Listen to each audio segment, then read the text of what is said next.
नमस्कार छात्रों, बीए द्वितीय सेमेस्टर की इस कक्षा में आप सभी का स्वागत है।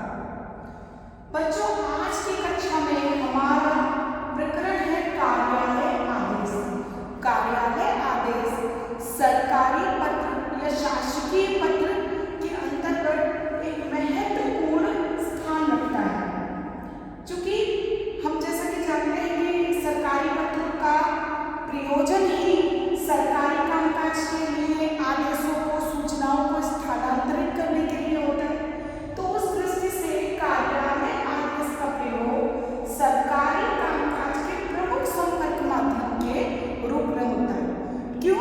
क्योंकि इनका प्रयोग हम किसी कार्यालय या मंत्रालय के आंतरिक प्रशासन संबंधी अनुदेश जारी करने हेतु करते हैं। तो कार्यालय आदेश, जिसको कि ऑफिशियल लेटर भी बोलते हैं, उसका प्रयोग मुख्यतः किसी कार्यालय या मंत्रालय में जो भी सर्कुलेट करनी होती है सूचना, या जो भी आदेश किसी को देना है, किसी कर्मचारी को, किसी अन्य विभाग को कोई सूचना पहुंचानी है, वो कार्यालय आदेश के रूप में सरकारी पत्र में प्रयुक्त होता है।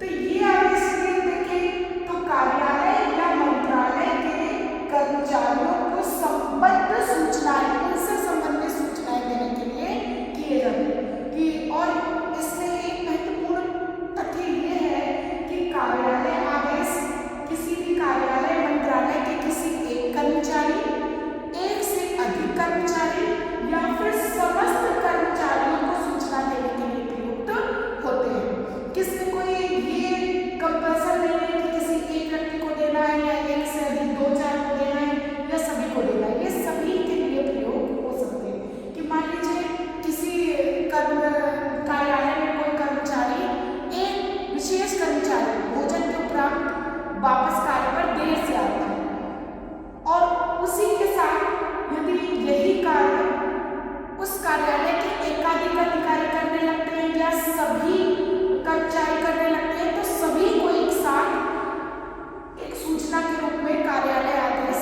से उन तक बात पहुंचाई जा सकती है कि आपको समय पर अपना भोजन समाप्त करके कार्य पर आ जाना है वापस। तो इस तरह से सभी कर्मचारियों को एक साथ सूचना देने के लिए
बात का वो पालन करें।